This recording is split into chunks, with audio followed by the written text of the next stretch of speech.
예, 우리가 저번 주에는 그대로 그렇게 하라. 이 더러운 자는 더러운 대로, 불의한 자는 불의한 대로. 그렇지만 의인들과 거룩한 자는 그대로 거룩하게 되라 하는 말씀을 가지고 좀 말씀을 나눴습니다.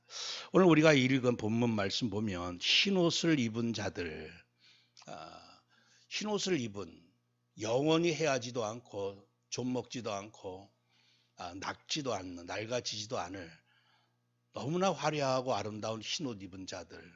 나중에 이제 우리가 다 그 옷을 입고 영원한 천국에서 주님을 새 노래로 찬양할 텐데, 이미 우리가 이 땅에 눈에 보이지 않지만 이 새 옷을 입은 줄 믿습니다. 우리가 부모가 너무너무 비싸고 아름답고 좋은 옷을, 공주들이 입을 옷을 입혀줬는데, 이 옷을 입으면 그 옷에 따라서 뭔가 구별되게 행동을 해야 되는데, 이 자식이 그 귀하고 좋은 옷을 입고 맨 그냥 구렁텅이에 빠진다든가 뒹군대든가, 그럼 얼마나 그 부모 심정이 참 안 좋겠습니까? 그래서 너희들은 거룩한 자가 이미 되었기 때문에 거룩한 곳에 가고 거룩한 말을 하고 거룩한 삶을 살아라. 이게 원래 지극히 우리 모든 부모들도 자식이 하는 얘기고, 하나님도 우리에게 그런 말씀을 하고 계시죠. 근데 이 사단은요, 어떻게든지 더럽게 만들고 어떻게든지 깨끗하고 거룩한 하나님의 자녀들을 불의한 자처럼 살게끔 만듭니다. 이 사단은 아주 혼미케 하는, 우리의 정체성을 아주 혼란하게 만들어서 막 뒤죽박죽 섞어버리는 게 사단의 주특기입니다. 이 거룩한 성도로 하여금 이 땅에 사는데, 야, 술 먹어도 좀 괜찮어. 뭐 이 세상 문화가 그러니까 적당히 이렇게 어울려서 사는 거야. 그러면 자꾸만 이렇게 뭔가 헷갈리게 만들고 혼미하게 만들어 버려요. 이 사단은요, 애초부터 사람은 사람, 하나님은 하나님으로 구별해 놨는데, 뭐라고 아담에게 속삭였고 유혹했습니까? 야, 너희가 하나님처럼 될 것 같아. 너희는 분명히 이것을 먹으면 하나님이 될 거야. 그 완전히 모든 경계를 다 깨뜨려 버리고 질서를 어지럽히는 게 이게 사단이 하는 짓거리거든요.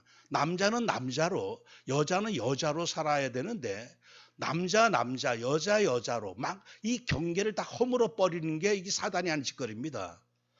또 이제 몇 세기 전부터 시작해가지고 공산주의 막스를 통해 가지고 상전과 밑에, 분명히 성경에는 상전 하인이 다 있음에도 불구하고, 아니야, 너희들이 노동자가 데모를 해서 위에 모든 계층을 무너뜨려야 돼. 이게 사단이 하는 짓거리거든요. 모든 거를 전부 다 바꿔버립니다.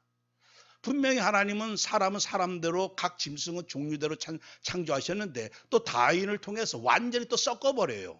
사람은 원래 뭐 저 짐승에서부터 아메부터 이렇게 나와가지고 이거 모든 경계를 허물어 버리는, 이게 사단이 하는 짓거리인데, 요새 아주 인기 있는 그 드라마라고 해서 잠깐 봤더니만, 슈룹이라고 하는, 우산이라고 하는 우리나라 말인데, 어제 잠깐 봤더니 그 내용이 나와요. 여러분들 TVN이 하는 짓거리는 얼마나 문화를 가지고 완전히 이 시대에 그 타락한 문화를 조성하는지 모릅니다. 항상 그 배우에 깔려있는 거 보면 아주 교묘하게 이렇게 뭔가 그려가고 있어요. 어제 잠깐 보니까 그 왕자 중에 하나가 분명히 왕자예요. 근데 이 아이의 심성에는 뭐가 있느냐?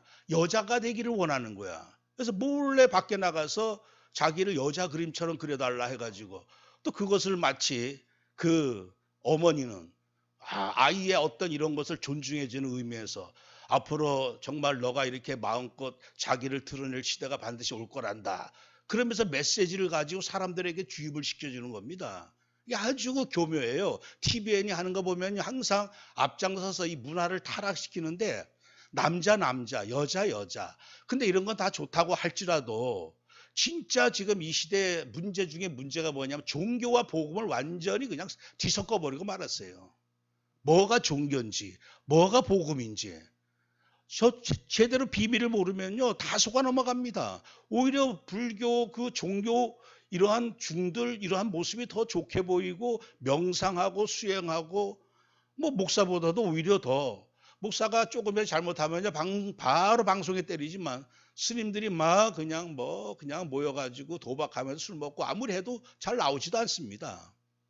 이 시대가 이미 다 기울어졌다고 봐야 되는데 오늘 뭐 이런저런 모든 사단은 어쨌든 모든 경계를 다 무너뜨리는 지금 이런 시대에 살고 있어요. 근데 한 가지만큼 우리가 지키면 삽니다. 그게 뭐냐? 종교와 복음을 구별할 수 있으면 돼요. 근데 뭘 가지고 구별하느냐? 딱 하나밖에 없습니다. 그게 피밖에 없어요. 어떤 가르침 가지고 종교는 으뜸 되는 가르침이라고 하는 뜻이거든요. 한자로 뜻하면. 이 가르침 가지고 뭐 이렇게 접근하다 보면요. 오히려 공자의 가르침이 좋은 것도 많고 부처의 가르침이 좋은 것도 많고 막 그래요. 근데 아무리 가르침이 많아도 사람을 살리느냐 사람을 살리지 못하느냐 그거 가지고 우리가 구분할 수가 있어야 되는 거죠. 지난 주간에 그 탈북자 이분이 성도라고 우리 그 탈북 목사 밑에서 이렇게 좀 신앙생활 하던 그 자매인데 뭐 30대 중반이에요. 근데 서울대 병원에서 계속 3년 동안 한국에 들어온 지 3년 동안 계속 투석하다가 이제 저번 주에 소천했습니다.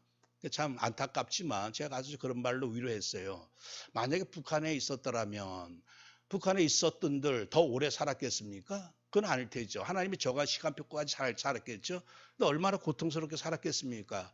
문제는 뭐냐 하면 이제 이 땅의 호흡이 끊어진 이후에 영원히 꺼지지 않는 불 속에 들어가는 게 이 저주거든요.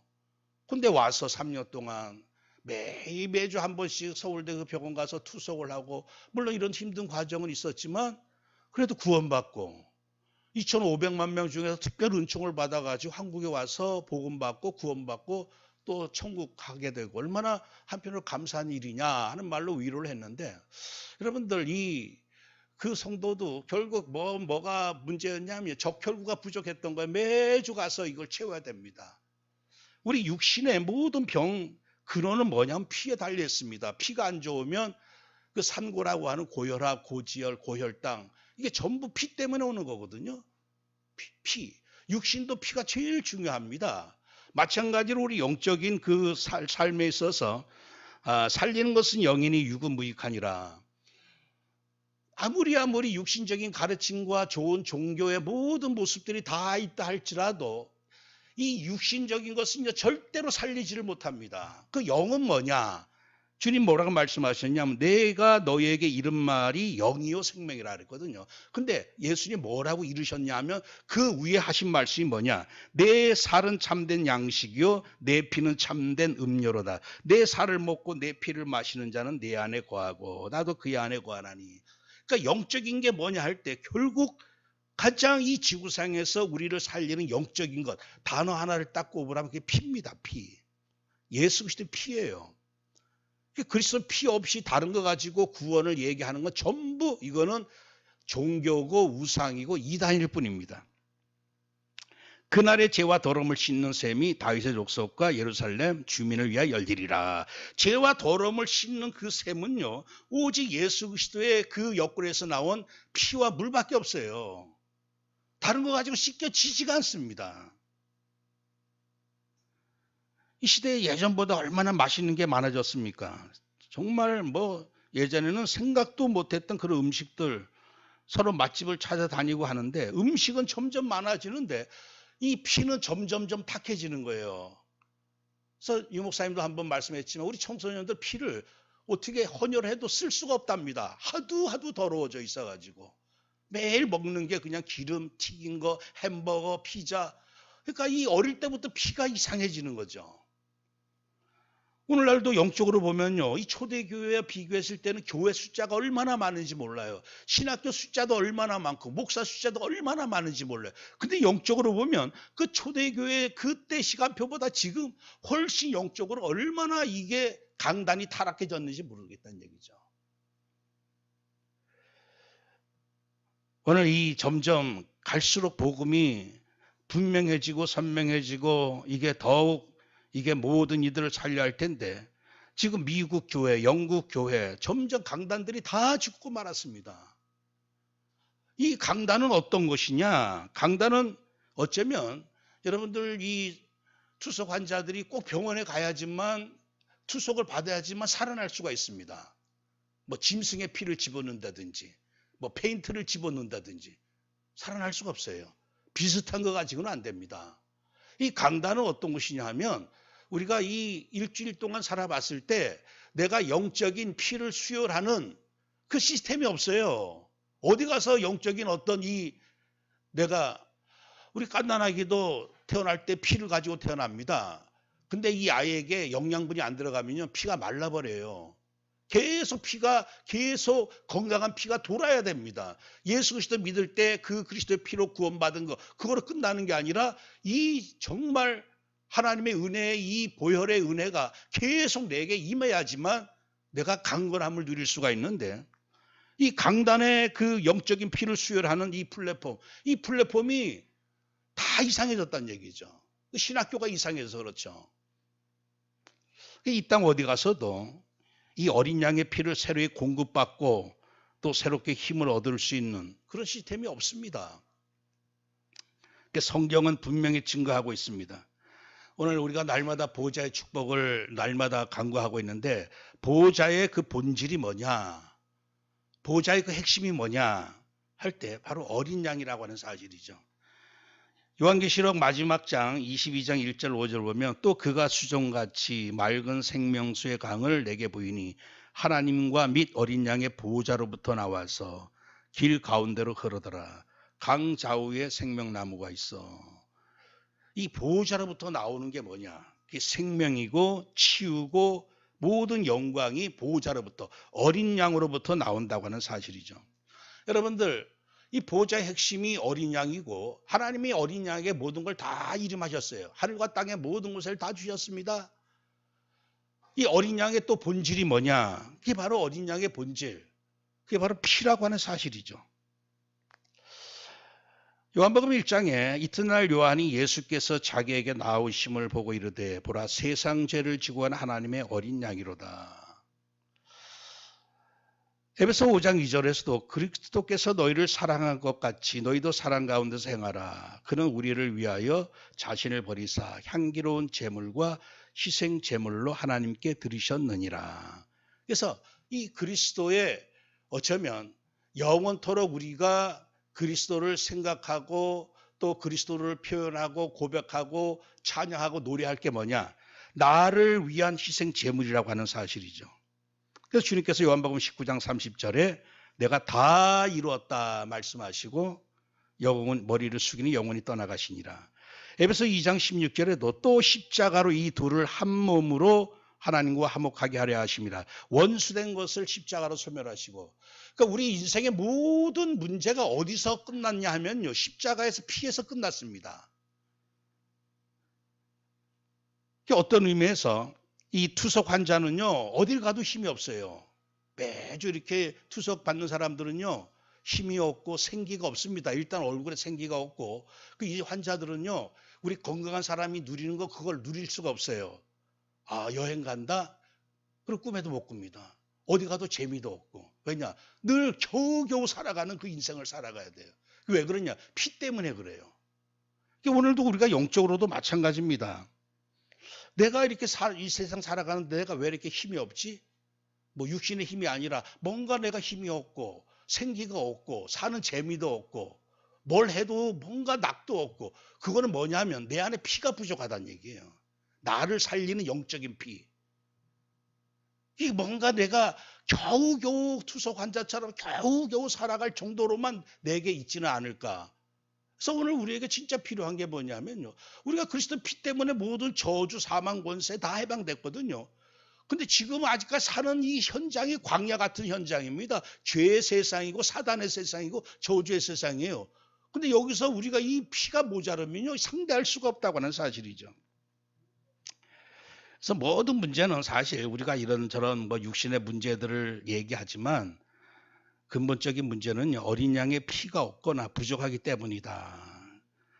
어린 양의 그 피의 은혜, 그 의가 부족하기 때문에 때로 삶이 힘들고 이유도 모르고 방황하게 되는 것이다. 그래서 우리가 좀 생각해 봐야 될 게 뭐냐면요. 성경에서 딱 한 글자를 만약에 정하라. 한 글자를 택해라 하면 뭐가 되겠습니까? 성경뿐만이 아닙니다. 어제도 제가 이제 우리 이영 집사랑 이제 다락방 하면서 물어봤어요. 이 세상을 한마디로 말하면 뭐라고 이 세상의 본질을 표현할 수 있겠냐. 물론 뭐 사단이다 뭐다 또 뭐 12가지 문제다 많은 얘기를 할 수 있겠죠. 근데 딱 하나 단어를 든다면 결국 죄입니다. 죄. 죄라고 하는 저주 때문에 마귀의 자녀가 되고 귀신들에게 시달리게 되는 거고 육신, 정신 모든 고통 속에 살다가 마지막 지옥 가는 게 그 하나 때문에 그 죄 때문에 모든 게 다 지금 진행되고 있거든요. 근데 이 죄를 멸할 수 있는 건 딱 하나밖에 없어요. 그게 피밖에 없다는 얘기죠. 그 성경은 가장 중요한 성경에서 단 한 글자를 만약에 우리가 들으려고 하면 피라고 하는 사실이죠. 그 어린 양의 피에 대해서 증거하는 책이 바로 피의 책. 그래서 하나님께서도 아담이 타락했을 때 죄를 범했을 때 가죽 옷을 만들어 입히시죠. 창세기 3장 21절에 여호와 하나님이 아담과 그의 아내를 위하여 가죽 옷을 지어 입히시니라. 동물의 가죽 옷을 만들려면요 반드시 동물을 죽여야 하고 죽여서 피를 흘려야만 됩니다. 그래서 성경의 모든 건 그림자죠. 우리의 모든 부끄러움을 감출 수 있는 건 뭐냐? 그 피밖에 없다고 하는 사실이죠. 이 피가 타락한 인간의 죄에 대한 해답임을 창세기부터 계속해서 우리에게 암시해주고 있습니다. 창세기 처음부터 시작해서 마지막 요한계시록까지 보면 예수님이 백마 타고 재림하실 때 피 뿌린 옷을 입으신다고 말하고 있습니다. 계시록 19장 13절에 또 그가 피 뿌린 옷을 입었는데 그 이름은 하나님의 말씀이라 칭하더라. 피 뿌린 옷을 입었다 이렇게 표현하고 있어요. 그래서 이 창세기부터 요한계시록까지요 피라고 하는 단어가 약 700번 이렇게 나온다고 합니다. 그래서 루터는 이런 말을 했어요. 성경을 짜봐라. 이 뭐 콩기름, 들기름처럼 짜봐라. 그럼 뭐가 나오겠느냐? 피가 나올 것이다. 루터는 그렇게 얘기했고 어떤 신학자는요 재밌게 이렇게 얘기했어요. 구약 성경을 짜면 뭐가 나오냐? 짐승의 피가 나오고 신약 성경을 짜면 바로 예수님의 피가 나온다. 결국 이 성경의 모든 이 말씀이 어린 양의 피로 말미암아 오늘 우리가 새 옷을 입고 오늘도 분명히 13절 14절에 장로 중 하나가 응답하여 나게 이르되 이 흰 옷 입은 자들이 누구냐? 우리는 지금 같은 옷 가지고는요 부정한 옷 가지고 더러운 옷 가지고는 하나님 앞에 설 수가 없습니다. 이 피 뿌린 옷 흰 옷을 입어야지만 하나님 앞에 설 수 있고 영원토록 새 노래로 찬양할 수가 있는 것이죠. 그래서 오늘 우리 성도님들 다시 한번 우리가 정리를 하는 시간입니다. 피만이 결국 나의 이 모든 하나님 앞에 설 수 있게 할 만한 의가 되는구나. 이 나의 의, 육신의 의, 세상의 모든 의 다 더한들 이 죽은 개 한 마리 살리지를 못합니다. 한 1000억 명이 넘는다고 하는 이 인간들 전부 그들이 행한 모든 옳은 일들 다 더해봐도 죽은 벌레 하나 살릴 수 있는 그 의가 못 된다고 하는 것이죠. 오늘 우리를 정말 죄를 이기게 하고 사망 권세를 이기게 하고 사단을 이기게 할 만한 뭔가 의로운 게 있어야 되는데 그 의는 오직 십자가 의밖에 없다고 하는 사실이죠. 그래서 오늘 우리에게 이 의를 정말 내가 이제 기뻐하고 찬양하고 노래하는 것, 그래서 경배드리는 것, 사실 이게 어쩌면 우리의 인생의 모든 것이다 라고도 할 수가 있겠죠. 그래서 오늘 우리 육신이 지금 아무리 뭐 이런저런 모습으로 아름다운 모습으로 또 성공자의 모습으로 또 돈 많은 부자의 모습으로 살아갈지라도요 그 안에 피가 없으면 아무것도 아닙니다. 그냥 죽은 자일 뿐이고. 그래서 오늘 우리 성도를 바라볼 때 여러분들 죽은 그 시체들 수천만 시체 어쩌면 수억 시체보다도요 한 살아있는 생명체가 더 귀한 겁니다. 얼마나 성도가 귀한 사람들인지 몰라요. 내가 뭐 일을 잘하든 못하든 이건 두 번째 문제고 이 예수 그리스도의 피로 말미암아 생명을 가진 자가 되었다. 이 기적입니다. 기적. 우리는 늘 생명체들을 늘 사람들을 하도 많이 봐서 그냥 다들 그런가 보다 하지만요.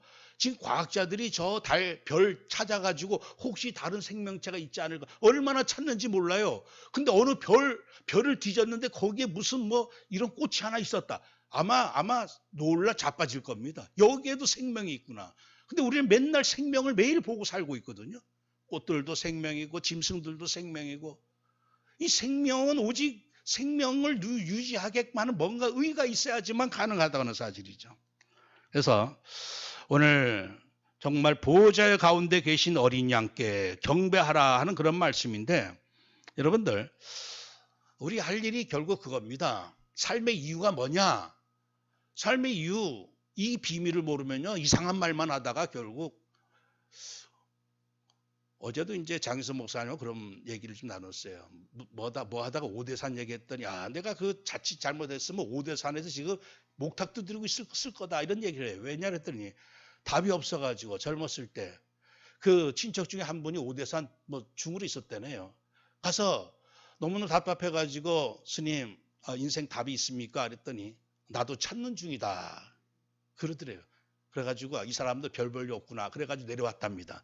만약에 인생 답을 알려줬더라면 지금 아마 절간에서 있을런지도 모르죠. 여러분들 우리가 이 땅 살아가는 동안 이 비밀을 알면요 인생 답을 알고 내가 어떻게 살아가야 될 것이고 앞으로 나의 미래가 뭐라는 거 다 보입니다. 삶의 이유가 뭡니까? 결국 내가 살은 이유, 살아난 그 이유, 앞으로 내가 살아갈 이유는 어린 양밖에 없어요. 근데 성경 보면 예수, 또 임마누엘, 그리스도, 어린 양 이렇게 여러 가지 표현하고 있는데 우리는 항상 예수 그리스도 표현을 많이 하고 있거든요. 근데 왜 이 요한계시록 어린 양이라고 하는 표현을 많이 하고 있을까? 여러분들 이 그리스도는요 죄를 이기신 분이고 사단을 이기신 분이고 사망 권세, 지옥 음부 권세를 이기신 분이십니다. 근데 희한한 거는 요한계시록 마지막 장 21장, 22장은 어떤 장이냐면요. 이 땅이 사라지고 새하늘과 새 땅에 관한 내용이 마지막 우리에게 보여주신 요한계시록 21장, 22장이에요. 거기는 그리스도라는 단어가 안 나옵니다. 왜 안 나올까요? 거기는 어린 양이라고 하는 단어만 나와요. 왜 그렇습니까? 그리스도는 마귀를 때려잡고 승리하신 분이고 지옥 권세를 이기신 분이시고 한데 이미 요한계시록 20장, 19장까지만 이 흑암 세력이 역사하는 그런 세상이었거든요. 근데 이게 다 사라졌어요. 사단도 다 끝나버렸고 무정에 다 처박혀버렸고 이제 모든 불못 음부의 권세까지 다 이제 사라진 새하늘과 새 땅만 남은 상태야. 거기선 그리스도라고 하는 말 표현이 굳이 할 필요가 없다는 얘기죠. 만약에 우리가 예수님을 미사일이다. 그럴 때 만약에 미사일을 쏘아야 될 적군이 사라져버렸으면요. 굳이 예수님과 그래서 미사일이다 이렇게 표현할 수가 없는 거예요. 이미 그리고 어린 양이라고 하는 표현은 어떤 표현이냐면요. 영원토록 내가 고백할 그 예수님에 관한 영원한 표현이라고 하는 사실입니다. 왜 그렇죠? 우리가 영원토록 노래할 내용이 뭐냐? 나를 위해서 희생 제물 대신 어린 양 할 때는 어떤 의미가 있냐면 희생 제물이라고 하는 의미가 있는 거예요. 이 희생 제물 대신 그래서 십자가에 피 흘려 죽으신 이 일이 얼마나 귀하고 놀랍고 위대한 일이냐. 영원토록 찬양해도 모자랄 만큼 이 일이 영원한 의가 되는 것이고 우리의 영원한 노래가 된다는 사실입니다. 성경에 제가 쭉 이 말씀을 좀 적어놨는데 집에 가서 한번 좀 보시고 제가 그냥 간략하게 그 소 제목만 말씀드리면요. 예수님은 어린 양인데 어떤 어린 양이냐? 보호자의 주인공 되시는 어린 양이다. 그래서 어린 양, 일찍 죽임을 당하신 하나님의 아들 예수 그리스도를 상징하는 용어다. 이게 언제부터 나타났죠? 아브라함 때부터 나타났습니다. 믿음의 주성 아브라함에게 하나님께서 그를 위하여서 이제 이삭 대신 뭔가 하나님이 준비하신 어린 양이 있었는데 그게 바로 순양을 하나님은 준비해 놓으셨고 순양을 가져다가 아들을 대신하여 번제로 드렸더라. 그 순양이 누굽니까? 바로 예수 그리스도입니다. 이미 어린 양으로서 아브라함에게 나타내 보여주신 것이죠. 이삭이 죽었어야만 되는데 내가 죽었어야 되는데 우리 자신들이 다 죽었어야만 되는데 대신해서 죽은 순양 그분이 바로 예수 그리스도라고 하는 사실입니다. 이 갈보리산에서 희생하신 그것을 미리 예표였다고도 볼 수가 있죠. 구약에 출애굽기 때 양을 잡아서 집의 좌우 문설주 임방에 발랐습니다. 다음 날 그 바르지 않은 집의 장자들 다 죽고 말았어요. 그 임방에 바른 유월절 어린 양의 피를 바르는 사람들 그 집은 다 재앙이 넘어갔습니다. 이 시대 어떻게 하면 내가 이 재앙을 피할 수 있을까? 어떻게 하면 내가 정말 재수 없는 이 삶이 또 이 가문의 이 정말 이 막을 수 없는 이 저주가 어떻게 하면 끊어질 수 있을까? 하나밖에 없어. 피 바르면 됩니다. 바로 어린 양 피 바르었을 다 넘어간다고 하는 사실이죠. 어린 양은 경배의 대상입니다. 우리가 영원토록 경배할. 계시록 5장 6절에서도 내가 보니 한 어린 양이 섰는데 일찍이 죽임을 당한 것 같더라.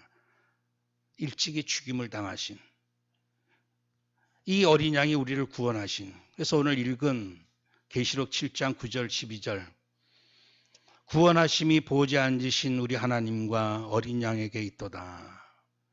예전에 복음성가 중에 이 가사를 내용을 가지고 또 노래한 그 노래가 있었죠. 구원하심이 보좌에 앉으신 우리 하나님과 어린 양에게 있도다. 그러니까 오직 구원은요. 하나님의 아들을 내어주신 그 사랑하심과 어린 양이 묵묵히 아무 저항도 아니시고 거역하지도 않고 묵묵히 그 희생 제물의 단에 올라갔던 십자가는 단이거든요. 자기가 스스로 뛰쳐나올 수도 있고 안 갈 수도 있는데 묵묵히 그 길을 가셨습니다. 이 일이 얼마나 아름다운 일이고 얼마나 위대한 일인지 영원토록 노래할 일이라고 하는 사실입니다. 이게 우리가 한 주간 살면서 이 날 구원하신 어린 양의 희생 제물의 그 은혜를 일주일에 한 번쯤이라도 생각하면서 노래를 했을까? 요새 제가 매일 이제 밤에 와서 이렇게 기도하는데 그냥 기도한다기보다도 이 찬양하고 우리들 찬양하라 내 영혼아 늘 찬양하지 않습니까? 한 번쯤은 찬양하고 한 번쯤은 내 입술로 열어서 고백을 하고 여러분들 이거 마땅히 우리 성도로서 행할 바라고 하는 사실이죠. 그리고 이 어린 양은 우리의 목자 되신 어린 양이십니다. 여호와는 나의 목자신 내가 부족함이 없으리로다. 나는 선한 목자라. 계시록 7장 17절 말씀에 이는 보좌 가운데 계신 어린 양이 그들의 목자가 되사 생명수 샘으로 인도하시고 그 어린 양이 우리의 영원한 목자. 그리고 마귀의 참소를 이기고 승리하신 어린 양이십니다. 우리가 잘 아는 말씀 계시록 12장 9절 11절 큰 용이 내어 쫓기는 옛뱀 곧 마귀라고도 하고 사단이라고도 하고 온 천하를 꿰는 자라. 그가 땅으로 내쫓기니 그의 사자들도 그와 함께 내쫓기니라. 내가 또 들으니 하늘에 큰 음성이 있어 이르되 이제 우리 하나님의 구원과 능력과 나라와 또 그의 그리스도의 권세가 나타났으니 우리 형제들을 참소하던 자. 그러니까 우리 형제들을 참소해요. 늘 우리 성도들끼리 막 뭐가 잘못됐다 이것도 이게 마귀 하는 짓거리거든요. 계속 참소합니다. 그냥 끊임없이. 불신자 참소하는 건 물론이고 계속해서 참소하고 어떻게든 고소하고 이간질시키고 이런 자가 이제 쫓겨났고 또 우리 형제들이 어린 양의 피와 자기들이 증언하는 말씀으로서 그를 이겼으니 그들은 죽기까지 자기들의 생명을 아끼지 아니하도다. 이 참소하는 이 모든 어떻게든지 우리를 넘어뜨리려고 괴계를 부렸던 이 사단 마귀 큰 영을 완전히 짓밟고 승리하신 어린 양이시다. 그리고 이분은 천국의 등불 되시죠. 계시록 22장 4절 5절 보면 그의 얼굴을 볼 터이요 그의 이름도 그들의 이마에 있으리라. 다시 밤이 없겠고 등불과 햇빛이 쓸데없으니 이는 주 하나님이 그들에게 비치심이라. 그들이 세세토록 왕노릇하리로다. 이게 원래 우주 만물 창조하실 때요. 태양을 먼저 만들질 않았습니다. 태양은 언제 만들어졌냐면 4일째 만들었어요. 근데 빛을 먼저 만드셨거든요. 빛이 있으라. 그 빛, 영원한 우리의 빛, 생명의 빛, 창조의 빛, 그 진리의 말씀의 빛이 먼저 이 땅에 있으라. 그 뭡니까? 그 빛이 먼저 그리스도의 빛이 있었다고 하는 사실이에요. 그 빛이 먼저, 그러니까 우리는 꼭 태양이 있어야지만 이렇게 밝게 빛난다고 생각하지만 그게 아니란 얘기예요. 천국 가면 과연 태양이 있을까요? 거기는 등불과 햇빛 쓸데없다는 얘기예요. 오직 그리스도의 빛에 의해서 영원토록 조금 더 어둡지 않고 흑암이라고 하는 찾아볼 수 없는 완전한 광명의 세상이 바로 천국이거든요. 우리 우주 만물 창조할 때도요. 지금 우리가 태양빛으로 우리가 이렇게 낮과 밤을 이렇게 우리가 좀 이렇게 생각하지만 이미 태양이 있기 전에 낮과 밤이 있었습니다. 하나님 그렇게 구별하셨죠. 그 영원한 우리의 빛, 등불이시다. 그 이 빛이 내게 힘해지면 내 삶이 힘해지는 게 당연하겠죠. 그 생명책 열쇠를 가진 어린 양이시다. 무엇이든지 속된 것이나 가증한 일 또는 거짓말하는 자는 결코 그리로 들어가지 못하되 오직 어린 양의 생명책에 기록된 자들만 들어가리라. 생명책의 열쇠를 가지고 있는 어린 양 되시고. 그러니까 왜 계시록에는 예수 그리스도를 어린 양으로 이렇게 하셨을까? 그리스도께서 행하신 그 의로운 일, 그것을 우리 성도들이 영원히 기억하고 영원히 찬양하고 경배하라고 하는 그런 말씀이죠. 이제 마지막으로 정리해 보면 이렇습니다. 이제 보호자의 모든 것 대신은 우리를 위해 희생 제물 대신 피 흘려 죽으심으로 우리를 구원하시고 생명책에 들어가게 하시고 영원히 빛에 거하게 하시고 영원히 구원의 축복 누리며 마귀를 이긴 자로 승리하게 하시고 이 모든 것을 행하신 어린 양을 우리가 그럼 어떻게 하면 될까요? 경배하라 말씀하고 있습니다. 경배. 여러 가지로 표현할 수 있겠지만 매일 확인하고 매일 주님이 행하신 일을 감사하면서 고백하라고 하는 사실입니다. 예수께서 신포도주를 받으시니 다 이루었다. 계시록 7장 10절에도 큰 소리를 외쳐 이르되 구원하심이 보지 앉으신 우리 하나님과 어린 양에 있도다. 여러분들 이 확인과 고백은 어떤 의미가 있냐 하면 다 끝났다. 그래서 늘 어린 양을 우리가 그리스도로 말미암아 완전히 모든 문제 해결받은 자들이 아직까지 문제가 해결되어지지 않는 것처럼 사단에게 늘 속아서 근심하고 걱정하고 염려 불신앙하는 거는요. 예수님을 경배하는 게 아닙니다. 그래서 늘 어떤 문제 앞에서도 주님을 제대로 온전히 경배하는 것은 어떤 의미냐? 신앙 고백하고 담대히 뛰어넘으란 얘기예요. 다 끝났다. 그래서 피가 나의 모든 저주 다 끝냈다. 지금 문제 있는 것 같아도 아무 상관없다. 그렇게 자꾸 고백하고 확인하고 인정하라고 하는 사실이죠. 그 피의 능력을 우리가 인정해야 된다고 하는 사실입니다. 계시록 7장 12절에 이르되 아멘 찬송과 영광과 지혜와 감사와 존귀와 권능과 힘이 우리 하나님께 세세토록 있을지어다. 아멘 하고. 그래서 우리에게 늘 그리스도께서 이미 우리를 이제 완벽하게 모든 저주에서 피를 이길 게 없습니다. 예수 그리스도의 피를 이길 만한 죄도 없고 그리스도의 피를 이길 사단의 권세도 없고 사망 권세도 없고 음배 권세도 없어요. 가장 강력한 무기, 가장 강력한 의가 우리 안에 있다고 하는 사실입니다. 그래서 우리가 어떻게 하면 이걸 신앙생활을 적용할 수 있을까요? 어떤 불신앙 그런 상황, 문제 상황 앞에서도 내게 그리스도의 모든 것을 이기신 그리스도의 이 보혈의 능력과 그 의가 있다. 그 고백하면서 모든 환경 속에서 조금 더 우리가 낙심하지 말아야 된다는 사실이죠. 그리고 무시하지 말고 어린 양의 의를 종일 묵상하고 읊조려라. 그래서 바울도 내가 그리스도와 그의 십자가에 못 박히신 것 외에는 아무것도 알지 아니하기로 작정했다. 히브리서 10장 29절 하물며 하나님의 아들을 짓밟고 자기를 거룩하게 한 언약의 피를 부정한 것으로 여기고. 여러분들 나는 예수님 피를 부정한 것으로 여기지 않았습니다. 이렇게 얘기하려는지 몰라도요. 피의 능력을 믿지 못하는 것도 부정하게 만드는 겁니다. 그 피의 능력이 내게 있거든요. 그 의가 내게 있습니다. 그러면 아무리 내가 연약하고 실수가 많고 부끄러울지라도요. 뛰어넘어야 돼요. 자꾸만 거기에 문제 앞에 눌릴 것도 아닙니다. 왜냐? 그게 결국 예수 그리스도의 피를 어쩌면 무시하는 것이고 부정하는 것이거든요. 그리스도의 능력으로 또다시 내가 범죄했을지라도 보혈로 용서하여 주옵소서. 다시금 또 이겨나고. 종일 내 혀로 주의 의를 작은 소리를 읊조리오리니. 그리고 주의 존귀하고 영광스러운 위엄과 주의 귀하신 일들을 나는 작은 소리로 읊조리이다. 그러니까 날마다 주님이 행하신 일을요 자꾸 우리도 사람들을 칭찬하고 하면 사람들 기분 좋지 않겠습니까? 자꾸 주님이 행하신 일을 칭찬하는 겁니다. 주님이 결국 해냈습니다. 깨끗이 모든 걸 끝내셨습니다. 지금 문제 있는 것 같아도 아무것도 아닙니다. 자꾸 예수 그리스도의 피의 그 의, 그 은혜를 가지고 그 능력을 가지고 우리가 믿음의 고백을 하는 게 그게 그리스도를 어린 양을 경배하는 거다. 그리고 어린 양의 피 의를 구하고 채워라. 너희는 먼저 그의 나라와 그의 의를 구하라. 어제도 우리 24하고 다락방에서 그러면 어떻게 내가 이 의를 내 안에 채울 수 있을까? 이렇게 좀 질문하더라고요. 너무너무 간단한 겁니다. 주님께서 뭐라고 말씀하셨어요? 의를 구하라. 하나님, 나는 주님의 이 십자가 의, 그 은혜 아니면 넘어질 수밖에 없습니다. 그래서 매일매일 채우는 거예요. 매일매일. 하루에 1분 채우는 사람하고요.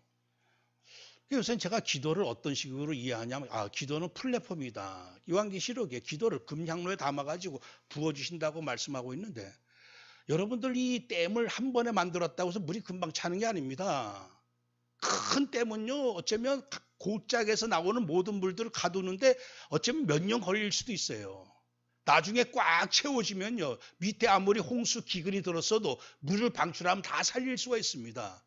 그러니까 내가 자꾸 채우는 거예요. 우리 가정을 살릴 그 댐을 만들어 놓고 자꾸 그 기도의 댐에다가 자꾸 하나님의 은혜와 의와 이 능력을, 성령의 능력을 자꾸 채우는 겁니다. 어느 날 넘치게 되면 다 살아날 줄 믿습니다. 그냥 바로 내가 기도하자마자 바로바로 응답되어지고, 어떤 그런 차원의 문제가 아니라 이 하나님의 의라고 하는 거는 계속해서 내가 24시 구할 때 나도 모르게 내 영혼에, 내 심령 속에, 내 온몸에, 내 세포 속에 자꾸 채워진다는 사실이죠. 393 기도는 결국 보좌의 그 의를 구할 때 내 심령이 살아나고 영이 잘된 같이 우리의 삶에 전무후무한 응답이 일어나고, 그걸 가지고 이 시대를 살리라고 하는 말씀 아니겠습니까? 마지막으로 노래하라. 이 은혜를 노래하라. 무엇을 노래합니까? 로마서 5장 18절 말씀에 그런즉 한 범죄로 많은 사람이 정죄에 이른 것 같이 한 의로운 행위로 말미암아 많은 사람이 의롭다 하심을 받아 생명에 이르렀느니라. 우리가 노래하는 거는요, 우리가 대개 유교 사변 때 희생당한 사람들도 노래합니다. 그것처럼 한 의로운 행위를 영원토록 노래하는 거예요. 하나님의 행하신 한 의로운 행위가 뭡니까? 저와 우리 성도님들 모든 만면을 위해서 희생 제물이 되셔서 어린 양이 되셔서 묵묵히 십자가 피 흘리시고 죽으신 그 일이 의로운 행위가 어느 정도로 이게 우리가 노래해야 될 만한 가치가 있는 일이냐?